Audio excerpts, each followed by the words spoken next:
오늘 저는 하나님이 짝지으신 부부 한번 따라해 보세요. 하나님이 짝지으신 부부. 사람이 사는 동안 만나고 헤어지는 사람의 숫자가 얼마나 될까요? 굉장히 많은 분들이 만났다가 헤어지고 살아가고 있습니다. 셀 수 없을 정도로 많습니다.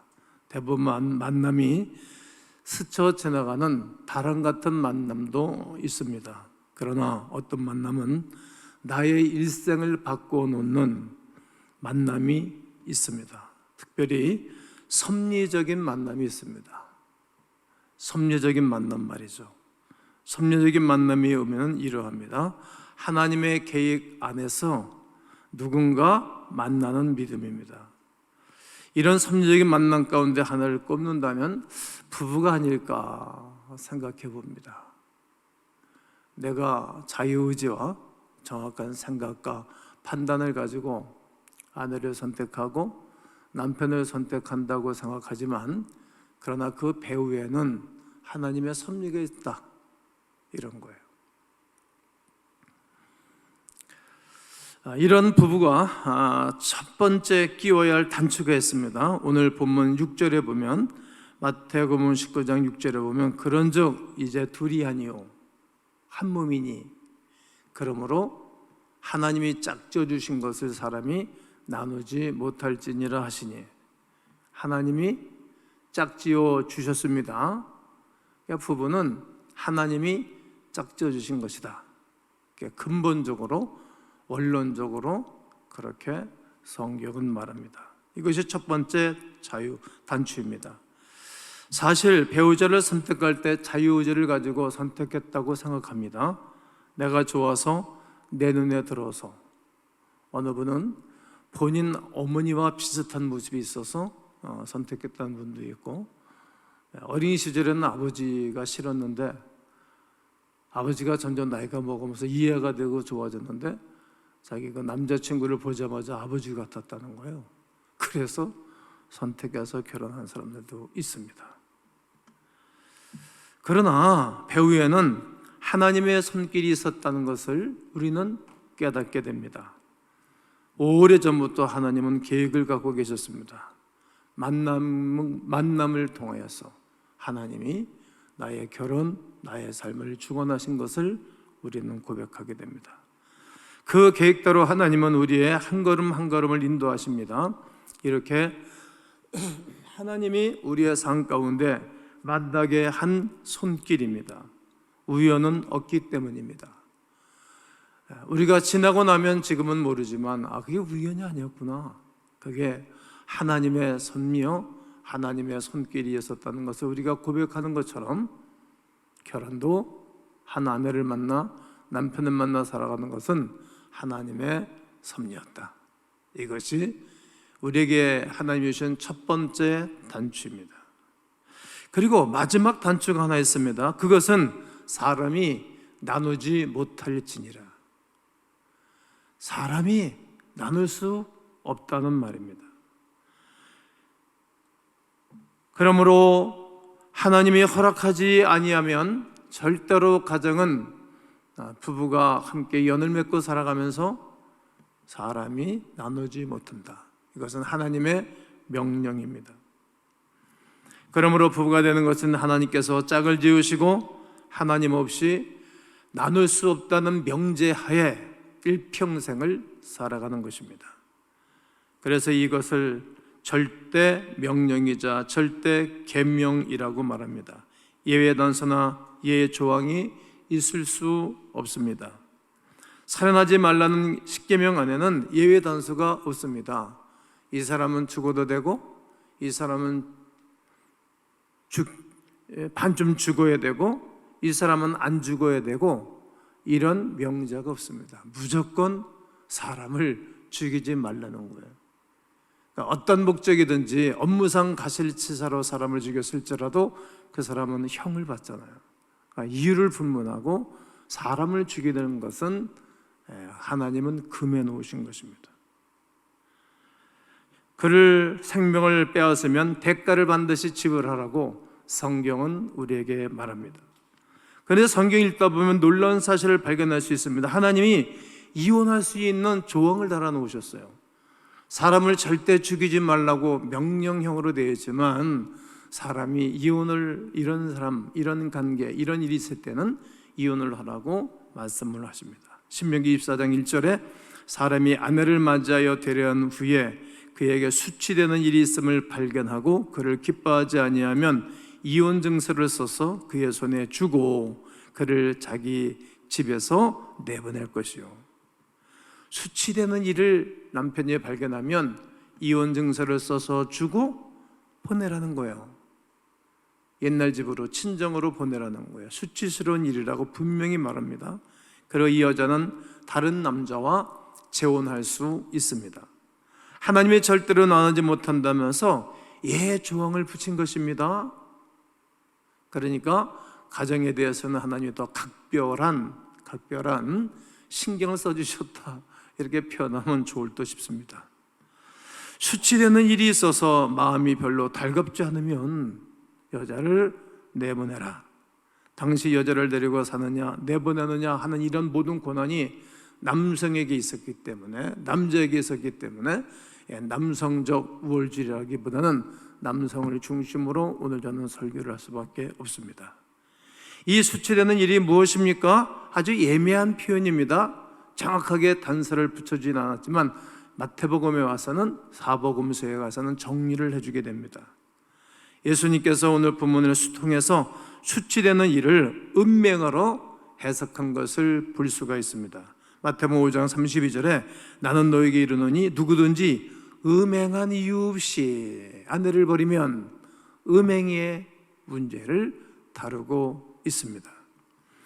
누구든지 음행한 이유 없이 아내를 버리면 안 된다라는 말입니다. 즉 부부가 성적으로 탈선을 하면 이혼을 할 수 있다는 단서 조항을 붙여 놓은 것입니다. 주님은 그렇게 성적 탈선, 즉 정절을 어기는 것은 수치스러운 일로 해석해 주신 것입니다. 사도 바울은 또 하나의 예를 들고 있습니다. 고린도전서 7장 15절에 혹 믿지 아니하는 자가 갈리거든, 믿지 않는 사람들이 헤어지거든 갈리게 해라, 헤어지게 해라. 형제나 자매나 이런 일에 구애될 것이 없느니라. 누가 뭐라고 말할 수 없다 이 말입니다. 그러나 하나님은 화평 중에서 너희를 부르셨느니라. 이 말씀은 수치스러운 일에 표현될 수 있지 않을까요? 믿지 아니하는 남편이나 여자가 나눠지기를 원하면 갈라지게 해라. 그들 그렇게 원하고 감당이 안 되면, 마음이 짐이 되고 힘들면 헤어지게 해라. 평생도록 힘들게 사는 것보다는 그게 낫겠다. 그래서 믿지 않는 남편이 꼭 헤어지기를 원한다면 헤어져라. 아픈 얘기를 했습니다. 믿지 않는 부인이 꼭 헤어지기를 원하면 헤어지라는 이야기입니다. 불신자인 남편 또는 아내가 가진 사람은 이혼이 가능하다는 것을 추리할 수가 있습니다. 당시 예수를 믿는다는 것은 생명을 내놓는 의미입니다. 지금 대한민국에서는 예수를 믿고 교회 다니는 것이 그래도 편안하지만 지금도 무슬림 지역의 사람들이 세례를 받고 교회 다니면 목숨을 내놓고 가는 겁니다. 너 죽을래? 살래? 이렇게 심각한 상황이 2000년 전에 오늘 본문에 말씀하실 때의 상황입니다. 생명과 바꾸는 것입니다. 남편이나 아내 중 한 사람이 예수를 영접하고 믿는 이유 때문에 가정에 큰 문제와 어려움이 생길 수 있는 상황입니다.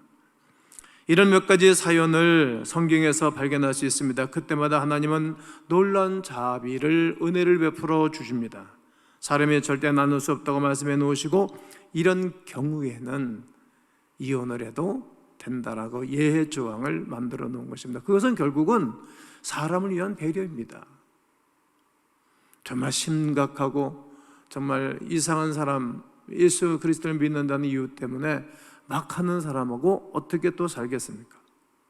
사람이 절대 나눌 수 없다고 말씀해 놓으시고 이러는 경우는 해도 된다. 우리의 연약함과 부족함을 불쌍히 여기시고 배려하고 계시다는 것을 우리는 알 수가 있습니다. 그러나 불행한 것은 사람들이 하나님께서 인간의 연약함과 완악함을 아시고 인간들이 너무 안악하고 악한 것을 아시고 마련해 두신 예의 조항인데 그때 당시의 사람들이 이 조항을 악용한 것입니다. 이게 법은 선한 것인데 법을 악용해서 자기 편의주의로 해석을 하고 자기 편의주의로 모든 법을 만들고 통과를 시킨다면 그건 국회의원들의 악입니다. 요즘 그러한 상황을 우리가 보고 있지 않습니까? 말해도 안 듣고 권력을 남용하고 권력을 집행해서 모든 사람들, 국민 70%, 65%를 힘들게 하는 건 여러분 검수완박에 대한 얘기가 바로 그런 것 아닙니까? 통과시킨 사람들은 반드시 국민들의 심판을 받게 될 것이라고 저는 생각합니다. 법을 악용하는 사람들이 옛날이나 지금이나 변함없이 있었다는 말입니다. 예수님 당시 남자들이 여자를 쫓아내는 것을 예사로 생각을 했습니다.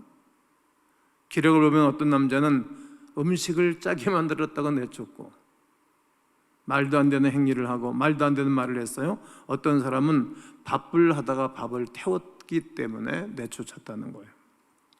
어떤 남자는 남 앞에서 면박을 주었다고 내쫓고 심지어 어떤 랍비는 현재 아내보다 더 마음에 드는 여자가 생기면 아내를 갈아치우라고 가르치기도 했습니다. 이렇게 여자를 쫓아내면서 말씀을 따라 이혼증서를 써주었던 것입니다. 그래서 이혼증서 하나 써주는 것을 큰 섬신 쓰듯이 그때 당시에 남성들이 했던 악행입니다. 이혼증서를 안 써주고 내쳐줄 수도 있지만 써준다는 것입니다. 요즘 일을 하다가 나갈 때 본인이 사표를 써서 사표를 내서 나가는 거하고 직장에서 내보내는 거하고 혜택을 받고 못 받고 하는 거 있지 않습니까? 이렇게 이것도 비유가 될 수도 있겠다 생각합니다. 이 이혼증서가 홀몸이라는 신분 증명서가 되기 때문입니다. 당시 여자의 사회적 위치를 생각하면 이혼증서가 없으면 얼마나 더 비참한 삶을 살 것인가를 우리가 느껴지고 이해가 될 대목입니다. 하지만 이는 하나님의 긍휼을 잘못된 행위입니다. 하나님이 짝지으시고 사람이 나누지 못한다고 말씀하신 명령에 정면으로 도전하는 것입니다.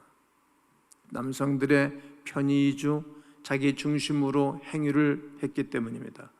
이처럼 함부로 이혼하는 자가 자기 자신만 죄를 범하는 것이 아닙니다. 간음죄를 더불어 짓게 하는 것입니다. 쫓아낸 여자와 만나는 남자도 간음죄를 범하게 된다고 5장 32절은 말합니다. 나는 너에게 이르노니 누구든지 음행한 이유 없이 아내를 버리면 이는 그로 간음하게 하며 또 누구든지 버림받은 여자에게 장가드는 자도 간음함이니라.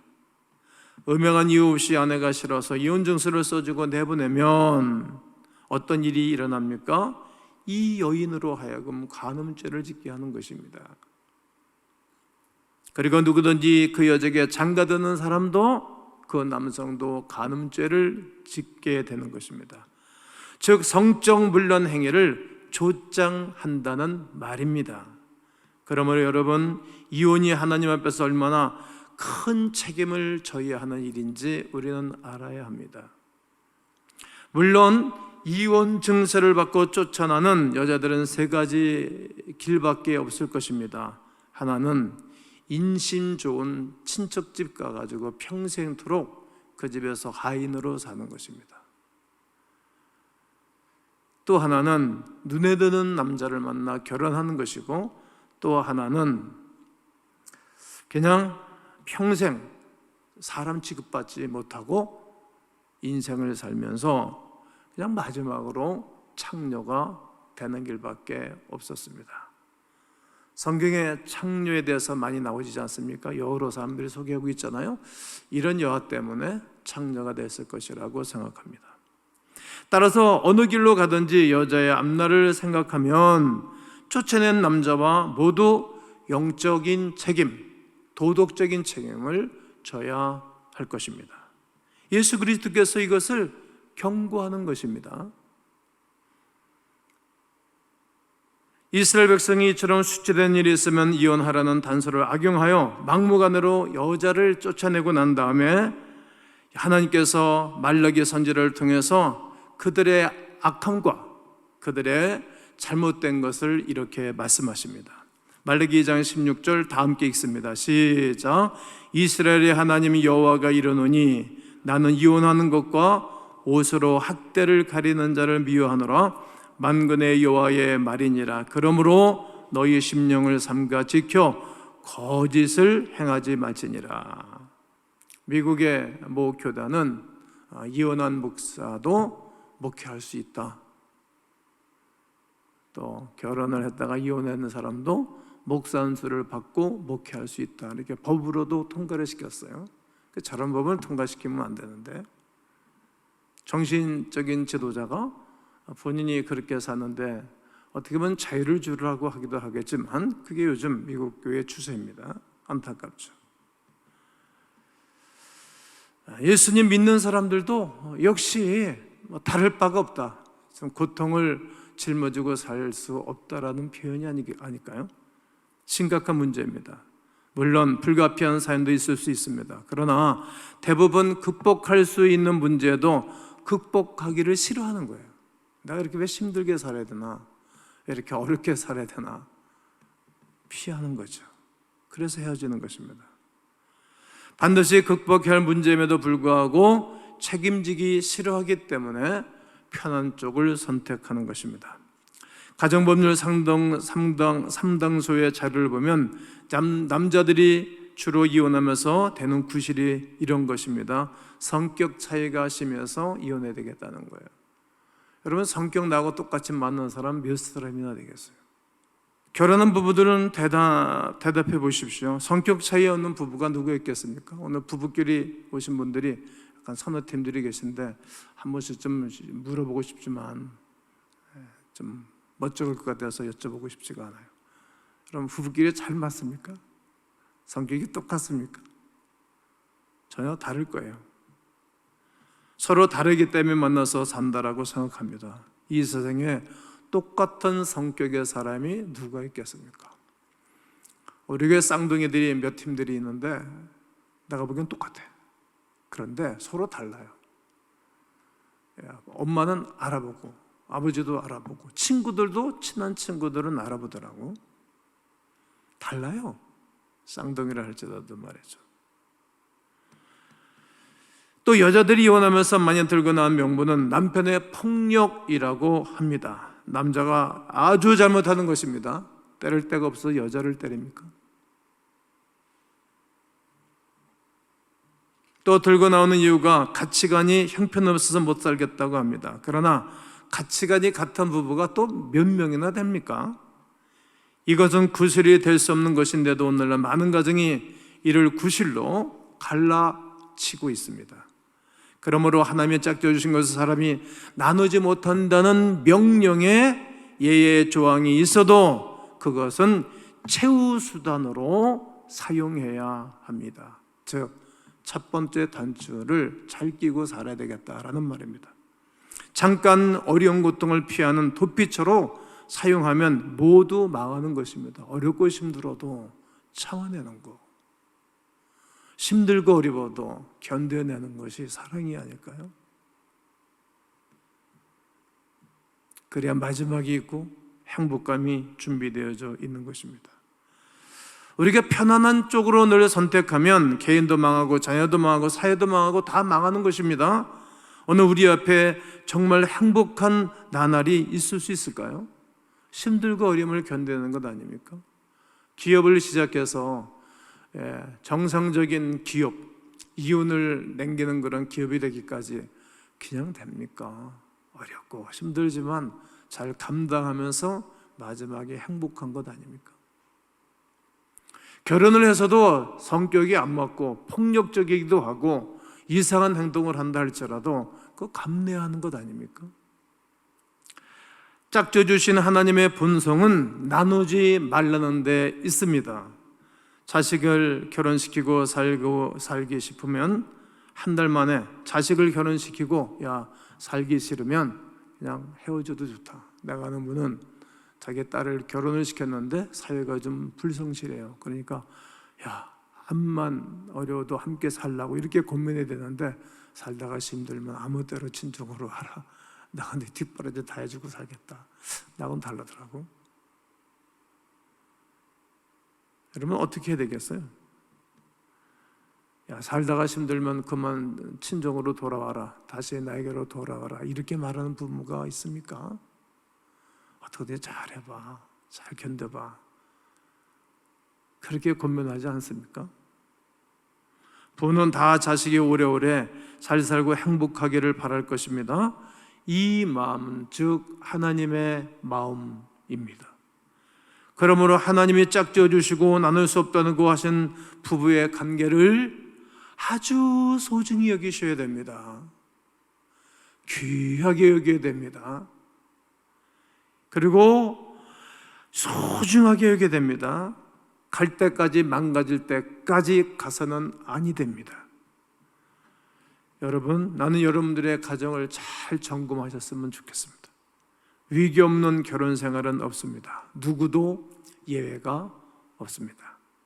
살다 보면 심각한 위기를 맞이할 때도 있습니다. 하지만 하나님이 짝져 주신 것은 부부입니다. 나눌 수 없는 것입니다. 그러므로 최선을 다해서 정혼을 갖고든 최선을 다해서 우리의 화단을 갖고든 잘 가꾸셔야 됩니다.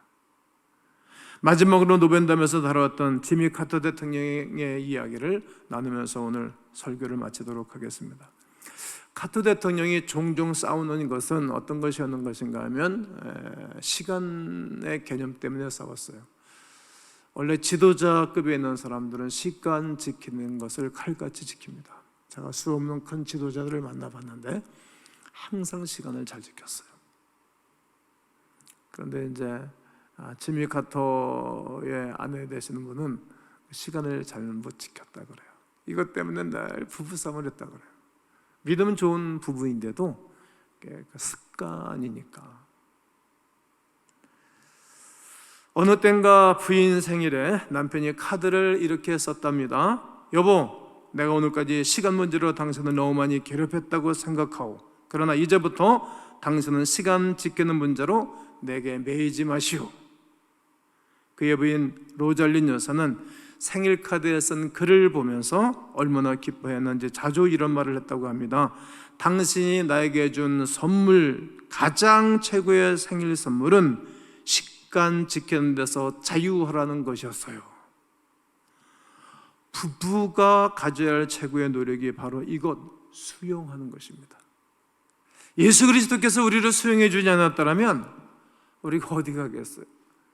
우리 옛날에 많이 불렀던 찬송 중에 주